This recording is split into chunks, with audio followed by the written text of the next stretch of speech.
Also, the other thing that we got coming up is if you like wildflowers, we have a variety of bluebonnet that gets about 3 foot tall, and they're already starting to come out. So February and March would be a great time to come see the giant bluebonnets out at the Big Bend. So anyway, right now I'd like to go ahead and read Nick's little cheat sheet here. On Tuesday of this week, news broke about the release of 130,000 pages of U.S. government UFO-related documents that were previously classified as top secret. Nobody in the world knows more about government UFO documents than our next speaker, Nick Pope. While working in the Ministry of Defense, Nick was in charge of the British's top secret X-Files. His highly classified work is included in alien abductions, crop circles, government psychic experiments. Nick has been called the real Fox Mulder. Ladies and gentlemen, let me introduce Mr. Nick Pope. Thank you, Nick.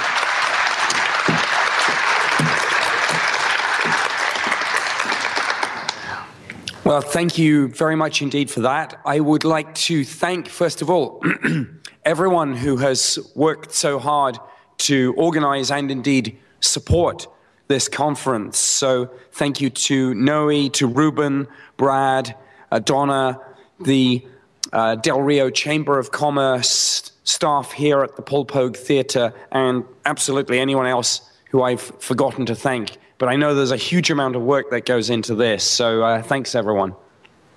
I worked for the British government for 21 years, but I'm a good guy, really.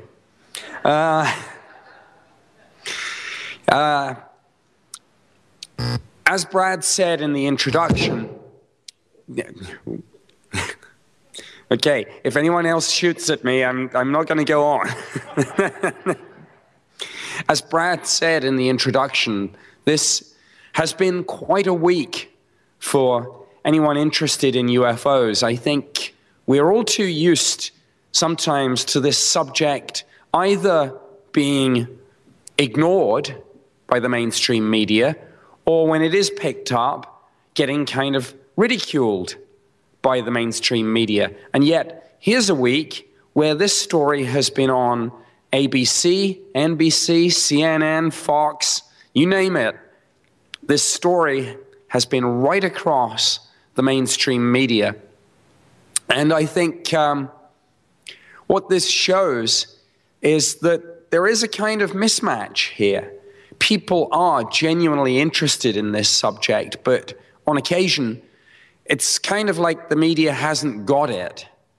Well, I think this week has been something of a wake-up call, and it's also been a wake-up call for a whole generation of journalists who've been brought up to believe the kind of soundbite that they've been told when they've asked about this, which was, oh no, this subject isn't really of any interest. Yeah, we had a small unit, a program called Project Blue Book that looked at this subject years ago, but they didn't find anything, and it was very small, and you know, we didn't really take it seriously. Well, if that's true, there wouldn't be 130,000 pages of documents on it. So I think this week, you know, some of the reporting of this story has not been entirely accurate. I mean, a lot of this material has been out there for a while, but it's not been easy to find. It's not been in one place. It's not been in a single searchable archive. This week has been a good week for this subject, and I think you know, it's a base that people will go and build from. So I just wanted to mention that. What I'm going to do in this talk is really discuss my own direct experience of the British government's UFO project. And that's something that dates back to 1950, when the British government's chief scientific advisor at the Ministry of Defense, the great radar scientist, Sir Henry Tizard, said that reports of UFOs should not be dismissed without first undertaking some sort of proper scientific investigation. So this being government, once he'd made that pronouncement, the Ministry of Defense did what any bureaucracy usually does in this situation. They set up a committee to look at it. And in the history of the British government, and certainly in the history of the Ministry of Defense, I think this committee was probably the most splendidly named committee in the history of the civil service. It was called the Flying Saucer Working Party, and they were convened in 1950, and they reported in 1951, and their final report was very skeptical, and they said most UFOs are just misidentifications, hoaxes, or delusions, and we recommend no further action. But the very next year, the Royal Air Force got dragged into a wave of sightings, and these things were being seen by the military. They were being tracked on radar. Our own military pilots were getting scrambled to go up and try and intercept these things.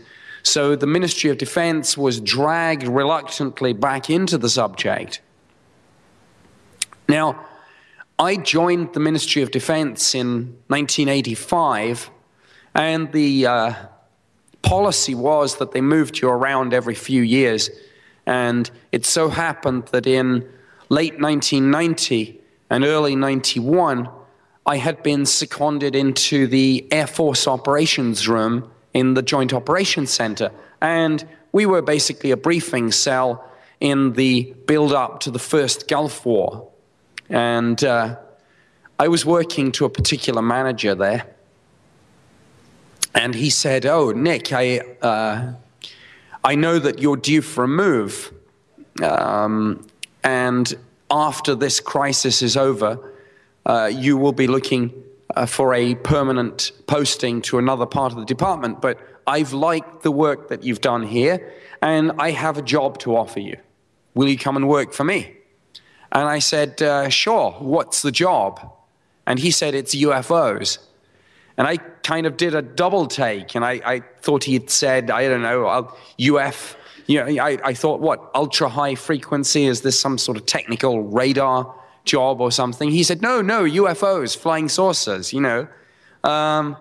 We've had a small project that looked into this for many years, and I'd like you to take that over. And I looked, and I dug out the Ministry of Defense phone book, and it was itself a classified document because it had fairly detailed job descriptions of thousands and thousands of people that worked in headquarters. And sure enough, there was one little page, and it just said UFOs, and that's all it said. So I said, okay, I'll give it a go. And that's what I did for 3 years of what turned out to be a 21-year government career. But from 1991 to 1994, I ran the British government's UFO project. And what I'm going to do is dip into those real-life X-Files. And excuse me, I'm not doing a PowerPoint presentation because everyone else does PowerPoint much better than I do. And so I'm not going to compete with people like Jim Mars, who are real experts and have some really fantastic slides. And mine would just be kind of very small print Ministry of Defense documents. So I'm just going to talk to you, if you'll excuse me for that. So I'm going to kind of just hopefully give you a flavor of what it was like working in that section. And Brad said that I had been called by the British media the real-life Fox Mulder, and well, that's very flattering. And it's true, they did call me that, but the job was not exactly like the X-Files, sad to say. There was no gun. I worked in an office and I tended to avoid darkened hangars and torches and all that sort of stuff. And sadly, I was not issued with an Agent Scully to accompany me on any of this either. So, you know, if they call me the real-life Fox Mulder, I think I should sue under the Trade Descriptions Act or something. And I should have asked for my Scully, I guess. Anyway, so we got about 200 or 300 UFO reports each year, and what we did, like I say, we first interviewed the witness and got all the details of what they had seen, you know, where, when, what did it look like, what sounds were associated with it, how did it move, what height was it at, speed, did you get a photo, all those sorts of things. We would then try to correlate what we had received with things that we knew about or things we could find out about. So we would speak to, you know, we would check civilian flight paths and military ranges and danger areas and bombing ranges and things like that. And we would see if we could find any aircraft activity that would tie in with what was seen. We would liaise with meteorologists to talk about weather phenomenon, to talk about the launch of weather balloons. We would we would liaise, excuse me, we would liaise with astronomers to see if there were any bright stars and planets, fireballs, meteorites, satellites, re-entries into the Earth's atmosphere of burnt up rockets or satellites, all those sorts of things, airships. And we would go through the whole list, and at the end of that, 80% of the sightings we could explain. 15%, there was really not enough information to make a definitive assessment, and 5% of cases were genuinely unknown. What was a typical day like? It could be anything. It could be a phone call from a member of the public telling me about a UFO sighting, or it could be a phone call from the commanding officer of an Air Force base telling me about a sighting that he or some of the people in the command had. Could be a child doing a school project on UFOs, writing in and asking for information. It could be a journalist saying they're going to put this on the front page of the paper. Could we give them a line to set out the government position? There was no typical day, and you didn't know whether when the phone rang or when the military signals arrived, you were going to get an obvious weather balloon launch or whether you were going to get the next Roswell. You just never knew. And sometimes, of course, people were pretty excited about this. And our project wasn't secret. I mean, in a sense, it couldn't be. It needed to be open for people to report because the vast majority of our data came from public sightings. And, you know, sometimes people would get pretty carried away. And I remember one of my first calls was from someone who was nearly hysterical, talking about a bright white light that they'd seen. And I tried to get some further details, and they said, well, it was very strange because on either side of this bright white light, there was a red light and then there was a green light, and they were kind of flashing, and this whole thing was getting lower and lower in the sky. And I asked where this had happened, and they said, well, I've just moved to London to a place near Heathrow.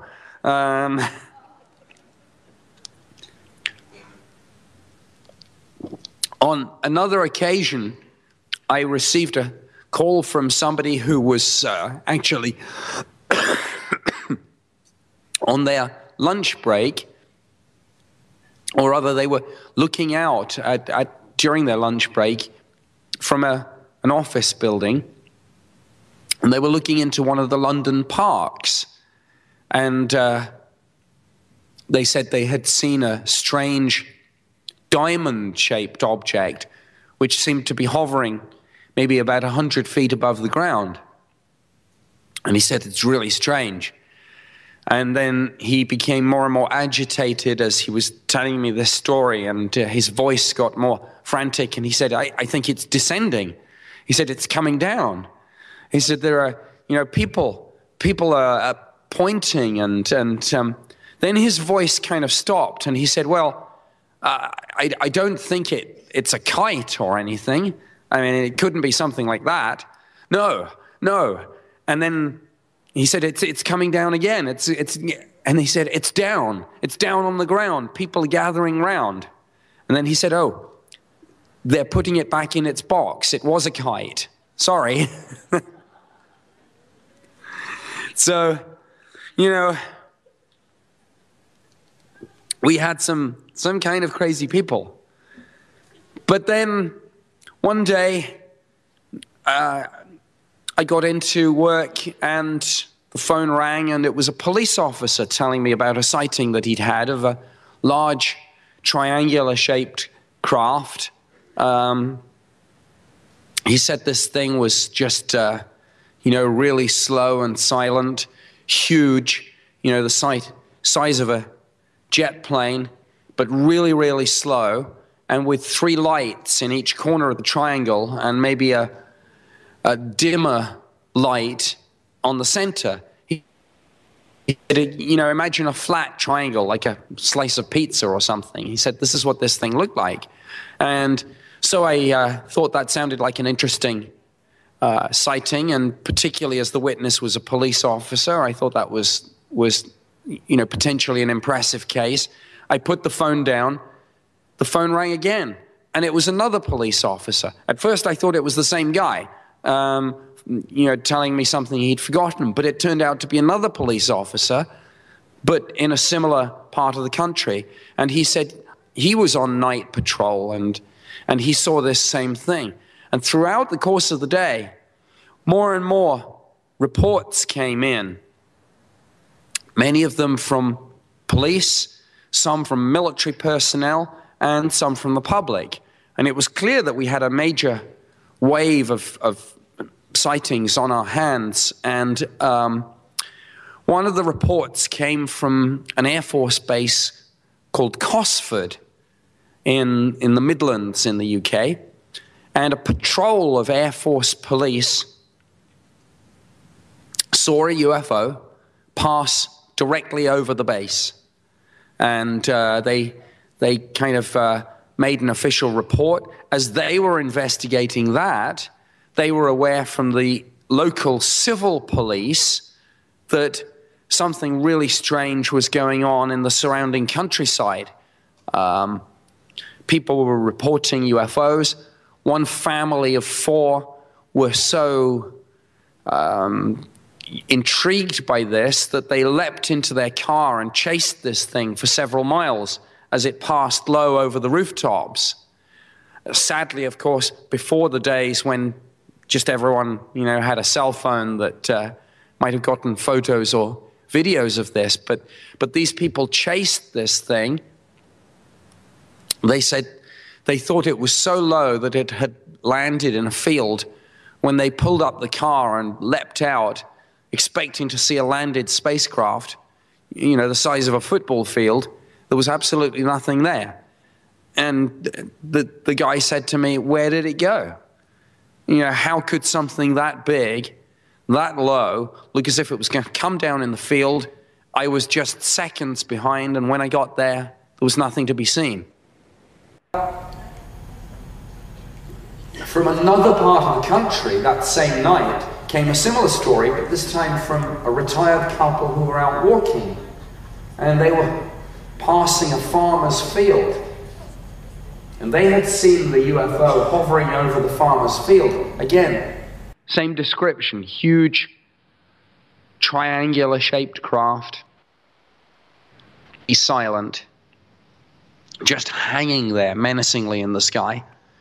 When they got to the field, there was no UFO to be seen, but the farmer was a dairy farmer, and all the cows had congregated in the direct center of the field and were all standing in a complete circle facing each other. You know, so again, what had spooked the cows, and why were they just standing where the UFO had apparently been hovering over them? Sometimes this job really was like the X-Files. And then I got a call from another Air Force officer, and this is all the same night. All these sightings occurred, and there were several dozen of them in the end that we received. But we knew from the media and from monitoring of UFO groups that there was several hundred sightings in all, just in a period of 6 hours on that one night, late on the 30th and in the early hours of the 31st of March, 1993. The meteorological officer at RAF Shawbury, another Air Force base, said that he was on duty at about 2:30 in the morning. The whole base was pretty much locked down. There were only a skeleton staff of duty officers actually up and about. He got up and stretched his legs and walked up, and he, out of the window of his office, he saw a bright light, and he thought, well, that's strange. No one's flying. What's going on? So he walked out, and he again, this light was huge, and it got bigger and bigger. And eventually he saw that this thing was a craft. And when I asked him to estimate just how big this thing was, he said, well, midway in size between a C-130 transport aircraft and a Boeing 747. So we're talking something pretty big. And yet this thing was almost completely silent. He said he heard a low-frequency humming sound coming from this thing. And he said to me, he said, Nick, I can't really describe this to you in any other way except to say that I felt this sound as well as heard it. And it was kind of like standing too close to a bass speaker at a rock concert or something. He said, painful, really disconcerting waves of sound going through his body.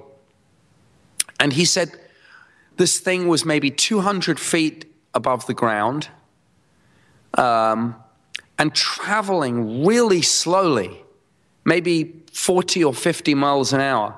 Well, I don't know how many of you have seen at air shows something like the old Royal Air Force Harrier jump jet that just hovers.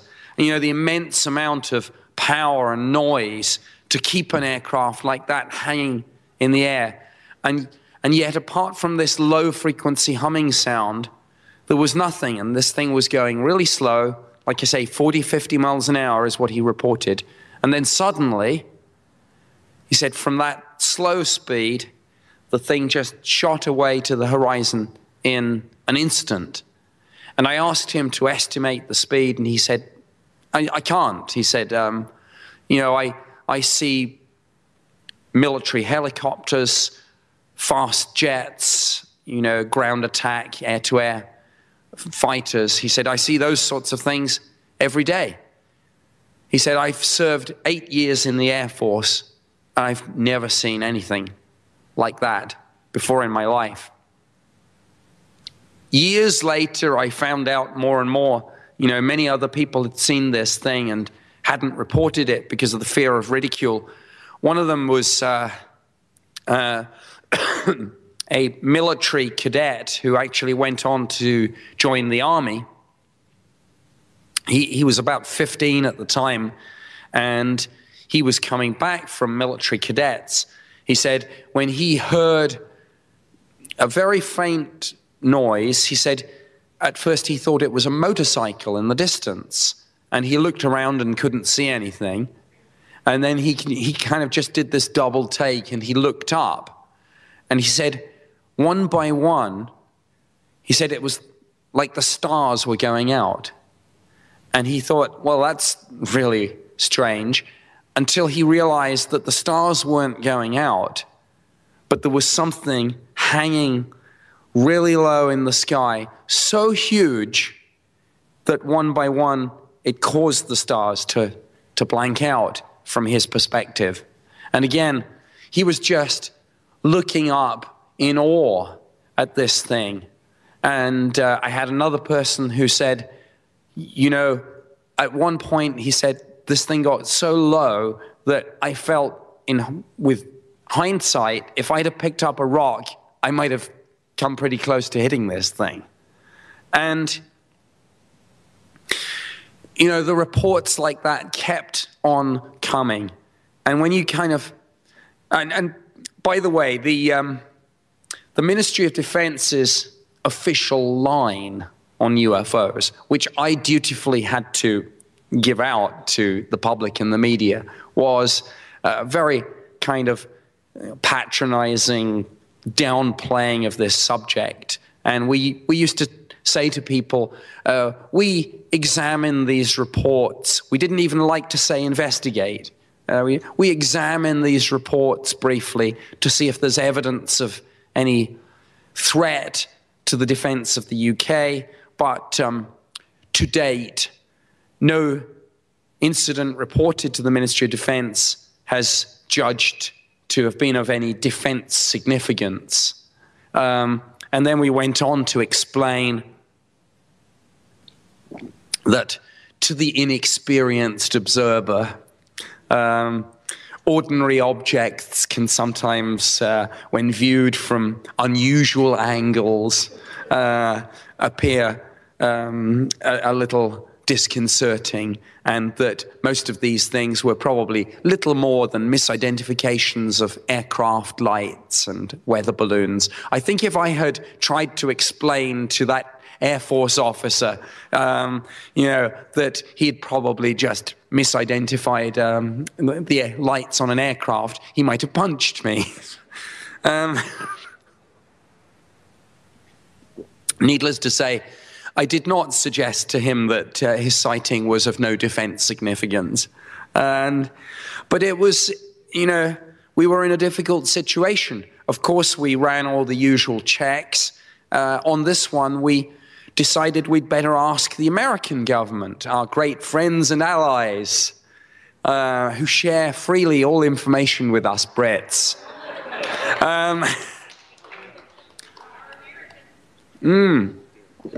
So we went to the, I asked somebody at the British Embassy in Washington, would you kindly ask our American friends whether they have some secret prototype spy plane or drone that they've forgotten to tell us about and might be inadvertently flying over the United Kingdom without having told us.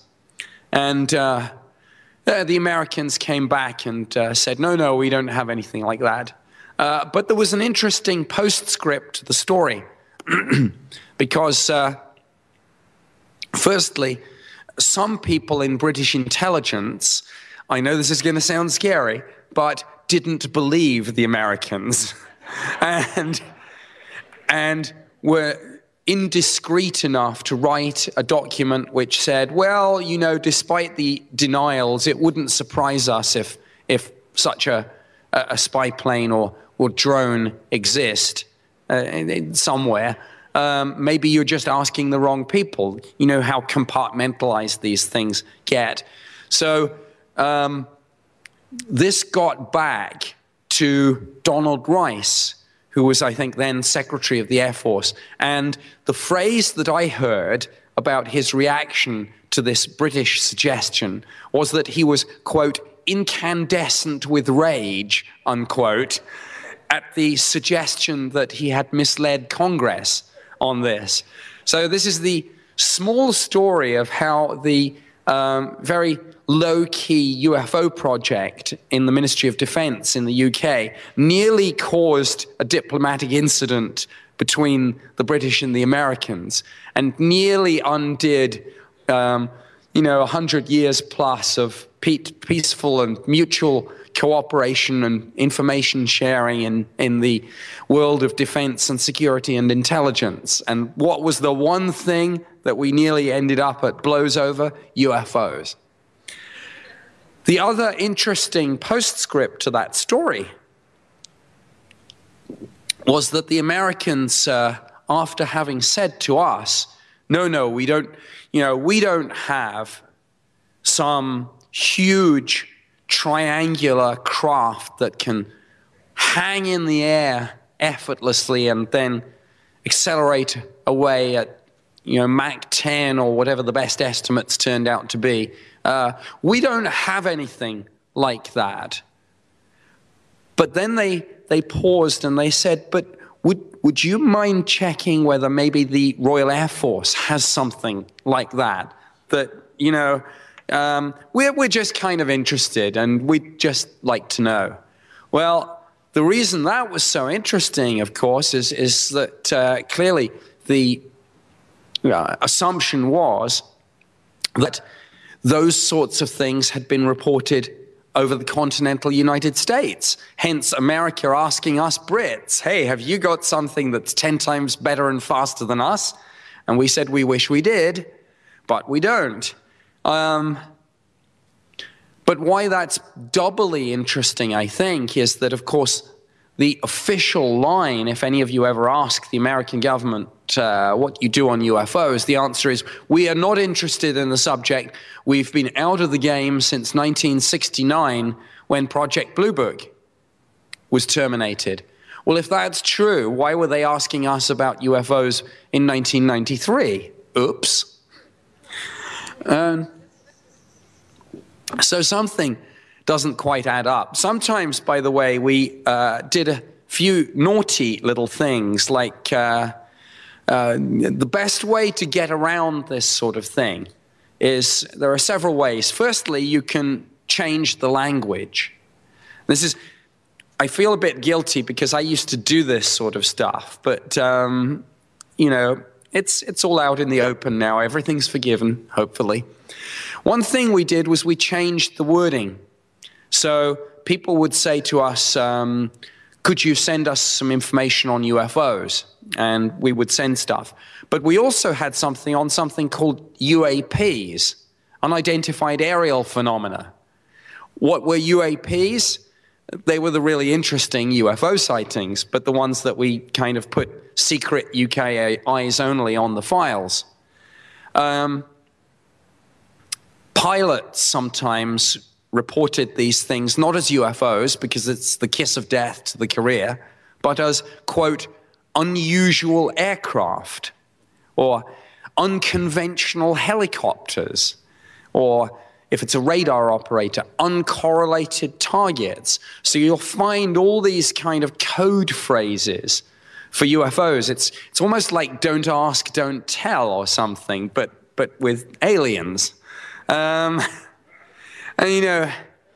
the other thing that this does, of course, is it makes things like congressional oversight and scrutiny and journalistic efforts using freedom of information more difficult, because you can say, no, we don't have any UFO files. And if you don't ask for UAP files or files on pilots who've seen unconventional helicopters and unusual aircraft, so there's a lot of information out there that is maybe hidden but in plain sight. So these sightings over the UK, I just give that as an example of the more interesting sightings that we had in our real-life X-Files. There was one final, we never, of course, managed to explain all of this. This was literally an unknown in the files.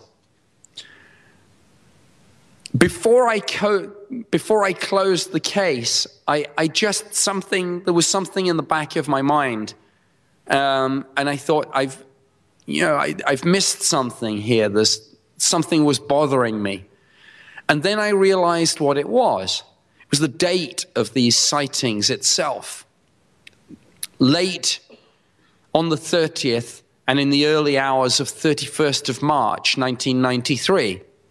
And then I went back and I checked, and I don't know how many of you are familiar with a wave of sightings that took place over Belgium in 1990 that actually involved UFOs being tracked on NATO and Belgian National Air Force radar systems, and they actually scrambled 2 F-16s.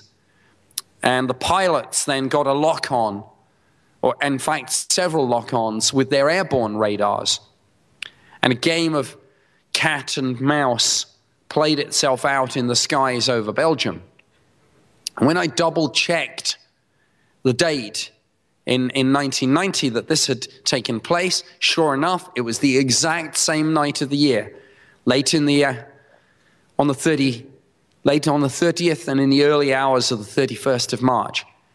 Was it coincidence that 2 major waves of sightings involving these vast triangular-shaped craft that seemed to be able to run rings around the modern air forces in terms of the radar and in terms of the fighter interceptors operated by Belgium and the United Kingdom? You know, was it coincidence that these 2 spectacular waves of sightings occurred on exactly the same night of the year, but 3 nights apart? I don't know. But whatever it is, whatever it meant, it was like someone was sending a message. It was almost as if some intelligence was toying with us. For those of you who are interested not just in UFOs, but in the paranormal, you may well have heard the phrase, the trickster, the trickster nature of some of these phenomena. It's as if something or someone is toying with us and you know, just playing along and dropping us little clues, and we follow the breadcrumbs, and just as we think we're getting somewhere, the trail goes cold, and then, you know, things happen. These things happen in the occult, the paranormal. I mean, you know,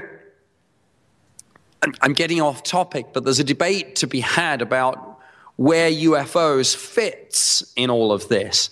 Are UFOs part of the paranormal?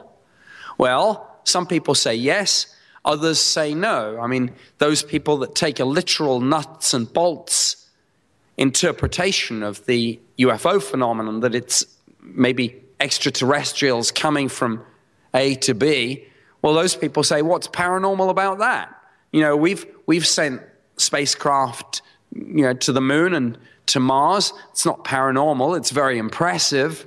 And if there was primitive life on Mars and they saw the Viking landers and things, they'd probably be pretty spooked. But it's not paranormal.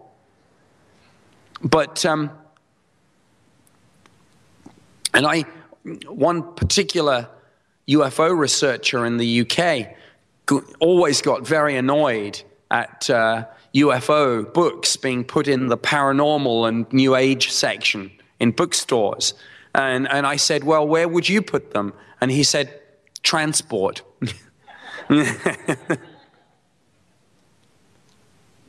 So there's a debate to be had about all of this.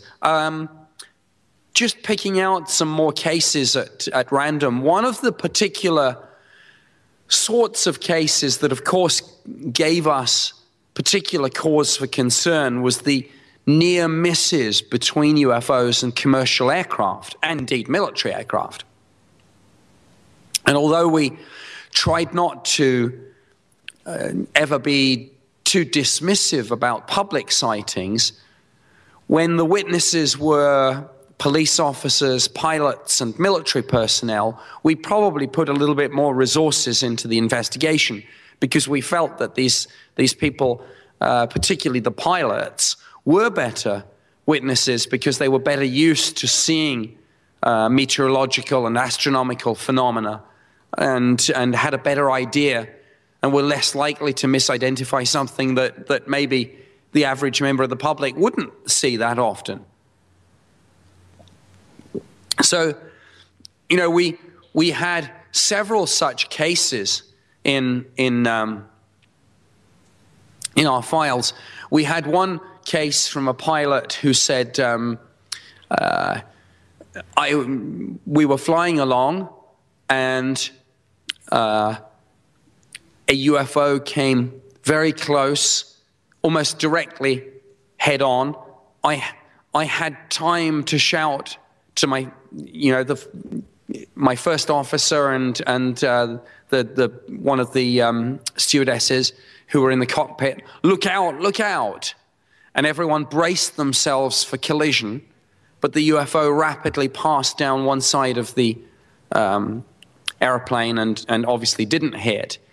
And the pilot wrote a very reasoned report of this, which found its way to the UFO project. And he said, I try and rationalize this and think of what it could be. And I think there may be three options. UFOs, whatever that may be, space debris burning up in the atmosphere, and third option, the Royal Air Force accidentally fired off a missile. And then he finished up by saying, if that option C is correct, we are most displeased. And I thought it was typical British and pilot understatement. We are most displeased at the thought that someone might be accidentally firing air-to-air missiles at us. Again, I think sometimes us Brits had a kind of dry sense of humor with this. One time we did an intelligence study into UFOs. Colleagues in scientific and technical intelligence said, look, we investigate all these sightings over the years, but we never do any trend analysis to look for patterns. Let's see what we've got here. And there was a kind of really interesting speculative document right at the beginning, and it was it said something like, if any of these sightings truly represent craft from elsewhere, in the apparent absence of any hostile intent, it seems to us, and bear in mind, this is a military intelligence document that at the time was classified secret UK eyes only. And it said in black and white, it seems to us in the absence of hostile, overt hostile action, there are three potential possibilities. Number one, military reconnaissance. Number two, scientific study. And number three, tourism. And that, as you can imagine, somebody putting that in a highly classified intelligence document, in all seriousness, caused a huge amount of scandal when it went up the chain of command.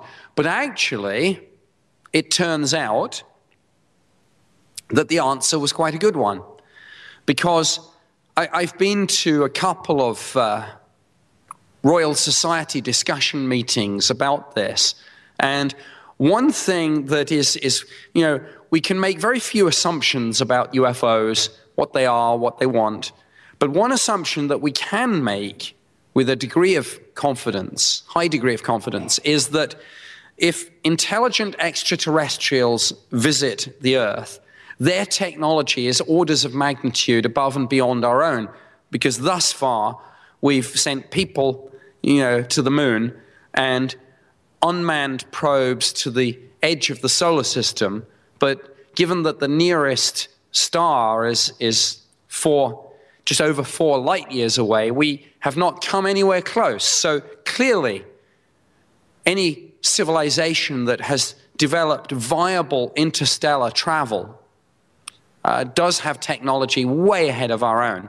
And in those circumstances, it is most unlikely that we are going to have anything to teach such a civilization about science and technology and engineering. Therefore, it is likely that if Earth is being visited by intelligent extraterrestrials, the things about us that they will be interested in are those more abstract anthropological things, our political structures, our religions, our philosophies, our architecture, our painting, our poetry, and yes, the Grand Canyon and all the great tourist sites that there are. So, you know, people say, what's a good place to see a UFO? Well, you know, maybe they're as interested in all the wonderful things that we've got here as anyone else. So check out the pyramids, check out the Grand Canyon.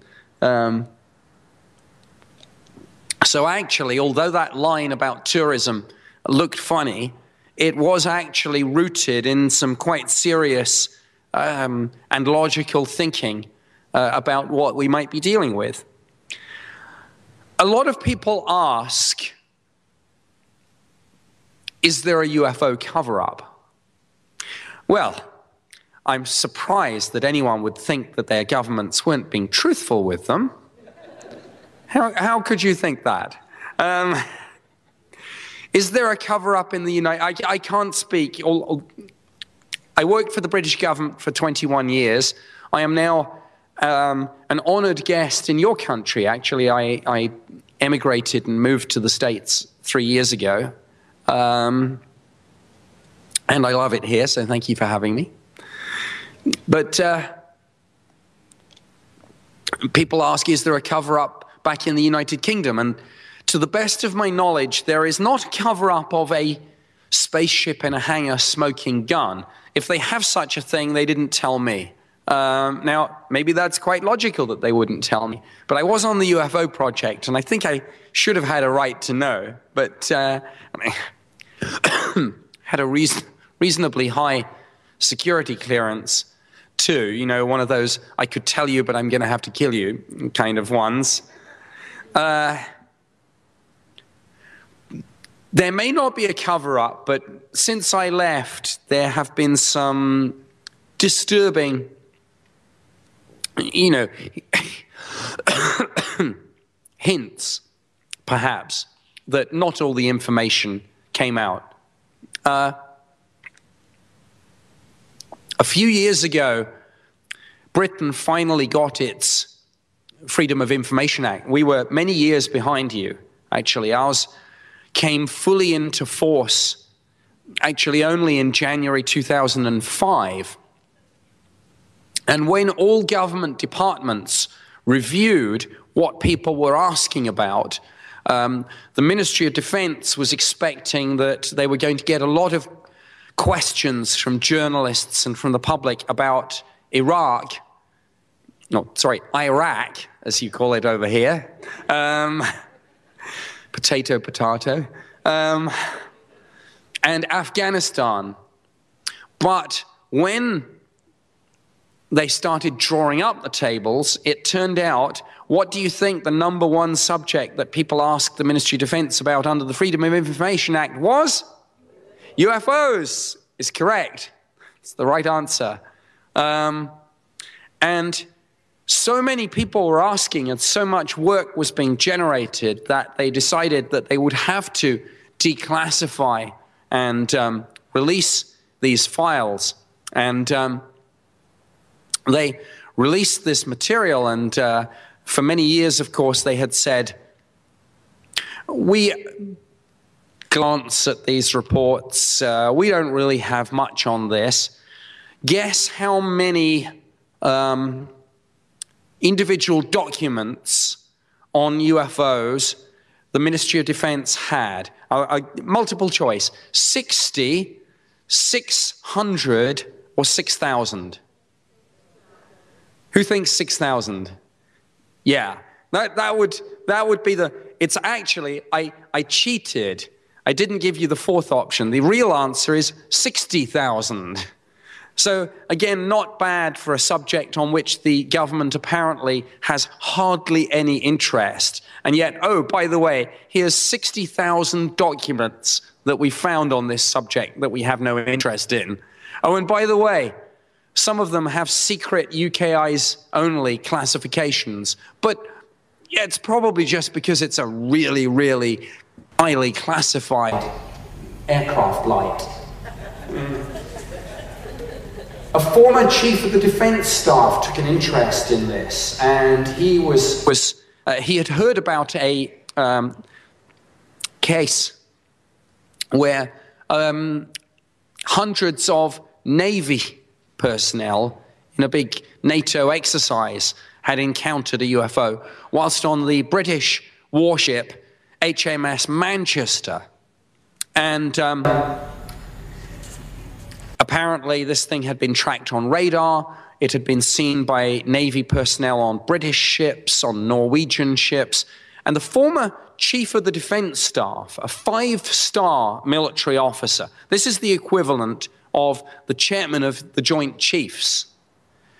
And this retired military officer, Admiral of the Fleet, the Lord Hill Norton, asked one of the defense ministers for the ship's log for the period when this UFO encounter had taken place. And the answer that the Undersecretary of State at the Ministry of Defense gave back to this 5-star military officer, who was a firm believer in UFOs, was, my lord, we have located the ship's log for the period before this encounter, and we have located the ship's log for the period after this encounter. Regrettably, however, the ship's log for the period when this incident apparently took place was blown overboard by a freak gust of wind while the ship was in harbor. So, if that's the sort of answer that a 5-star military officer gets when he presses for information about what governments know about UFOs, what hope have the rest of us got? Well, before I wrap up, I did, and what I've tried to do, I hope you'll forgive me for having leapt around from subject to subject a bit, but I just wanted to give you a sense of what it was like looking at this subject from within government, and a sense of some of the cases in our files. I'm here tomorrow, and I'm giving a second presentation tomorrow in which I will be going into more detail on the single most compelling case that we ever had, the Rendlesham Forest incident that took place at the twin bases of Bentwaters and Woodbridge. So I'm going to be doing a whole presentation on that single case tomorrow. You know, so we have those sorts of cases. But so that's why I've been leaping around from subject to subject. But I mentioned those 2 Royal Society discussion meetings. And when I started this presentation, I talked about how the mainstream media this week in the United States was finally beginning to wake up and pay attention and realize that, hey, wait a minute, you know, if this subject was of no interest, how come the American government had 130,000 pages of documents on this? This is not the sort of, you know, amount of material that you have on a subject that's just swamp gas. You know, who would have 130,000 pages of government documents on swamp gas? Wait a minute, something doesn't add up. But it's not just the media who are beginning to pay attention to this. In the United Kingdom in 2010, there were 2 Royal Society discussion meetings. The first one, and this is for people who think that the scientific community doesn't take this seriously. They do, but there are still some issues about speaking too publicly about these sorts of things. But the proceedings of these meetings are out there. They're not classified or anything. The first meeting was called "The Detection of Extraterrestrial Life and the Consequences for Science and Society." And the second one, fantastic title, "Towards a Societal Agenda on Alien Life."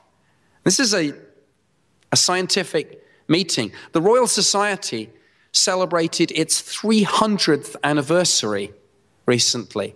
Its previous fellows included Sir Isaac Newton, Einstein, more recently Stephen Hawking. And this is not a college science club. This is arguably the prestige science body maybe anywhere in the world.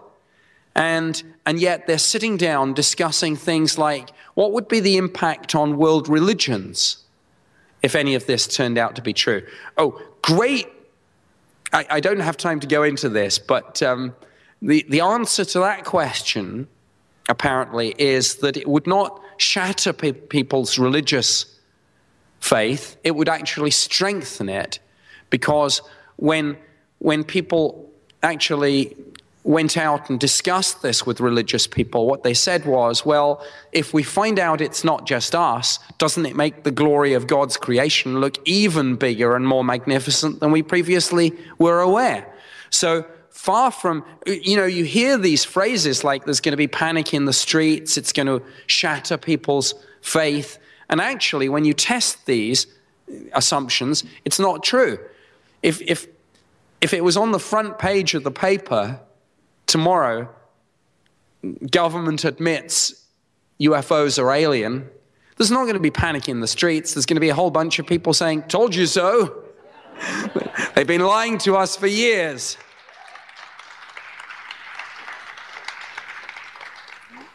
So that's why these Royal Society meetings were so interesting. One of the funny things, though, just back on religion, was as a kind of postscript to that, they found out that people all thought that their own particular denomination would be very mature and comfortable and robust with this. But whatever religion they spoke to, they thought they got the answer, well, we'll be fine with it, but some of those other religions would probably just, panic and,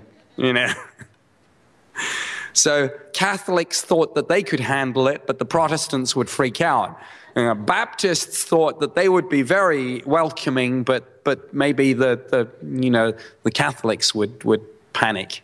Anyway, suffice to say, actually, it turned out everyone thought they would be pretty comfortable with it.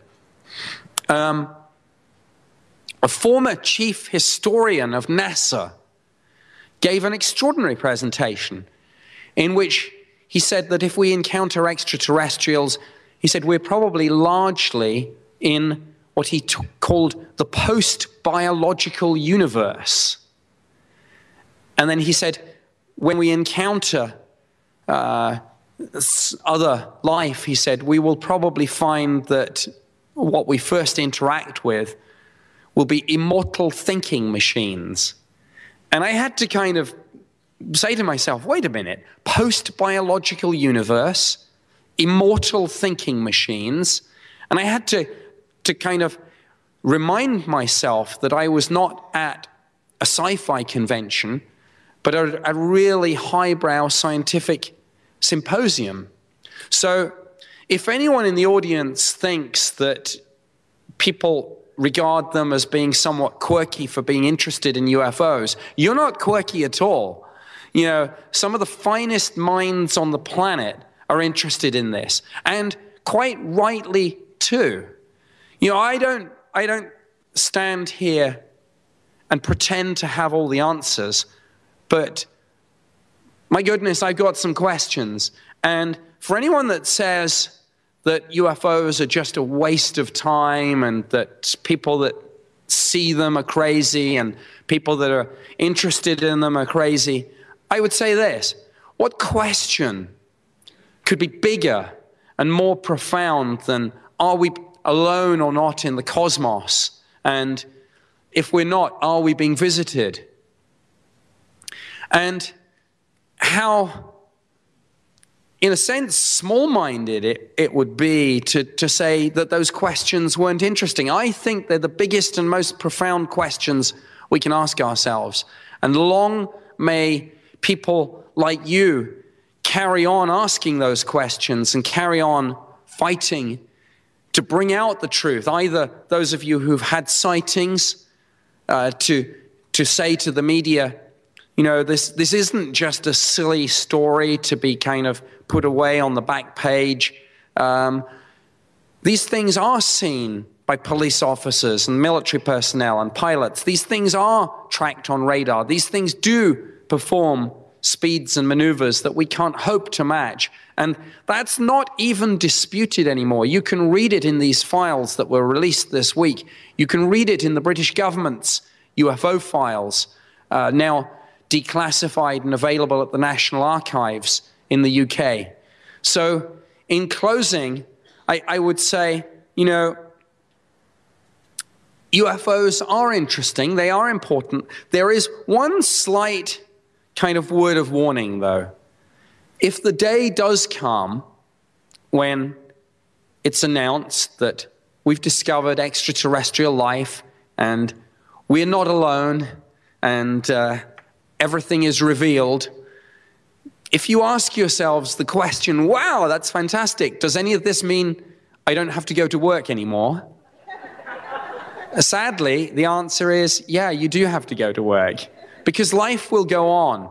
But one day, life will go on in the post-disclosure and post-detection universe. And I firmly believe that even though I don't have an exact date, and I don't know the way, shape, or form that this is going to unfold, whether it's going to be a landing on the White House lawn, the detection of a signal with a radio telescope, or an announcement, my fellow Americans, people of the world, we are not alone.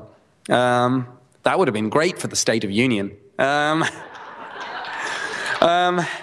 don't know when it's going to happen, but one day that day will come, and I think it's getting very close. And I firmly believe that this is the generation that will see it, and that those of you sitting in this room will share it and will be here to experience what will be arguably one of the most profound and meaningful and important, in the literal sense of the word, revelations ever to have affected the human race. So with that thought of what might come, I will leave you, and thank you very much indeed for listening to me. I hope it's been of interest. Thank you for listening. Thank you.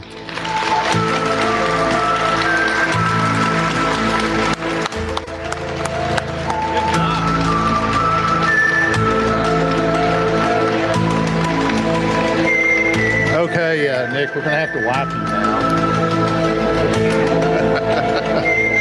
And the rest of you too. Okay. No, that was a great talk. And you know, he's really a pretty good comedian too. I was really impressed. We're on the Inception Network, and I'd like the world to know that the folks are here in Del Rio. So let's make some noise. Let them hear us around the world.